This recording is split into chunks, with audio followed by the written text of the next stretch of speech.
बहुत सारे लोग कुरान की तिलावत करते हैं, देखा होगा कि वो लोग जब कुरान की तिलावत करते हैं तो क्या करते हैं ना, उनके ज़बान से कोई आवाज़ ही नहीं निकलती है, लफ्ज़ की अदायगी करते ही नहीं है, बस देख के पढ़ते हैं, आँखों से पढ़ते हैं, ज़बान से नहीं पढ़ते हैं। और बहुत सारे पारे पढ़ लेते हैं, बहुत सारे कुरान कंप्लीट कर लेते हैं।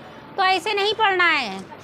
कैसे पढ़ना है? ज़बान से, आवाज़ के साथ, थोड़ी आवाज़, बहुत ज़ोर चीखना नहीं है, लेकिन थोड़ी आवाज़, इतनी कम से कम आवाज़ हो कि हमें जो पढ़ रहा है उसको खुद को अपनी आवाज़ सुनाई दे। लफ्ज़ों की अदायगी ज़रूरी है।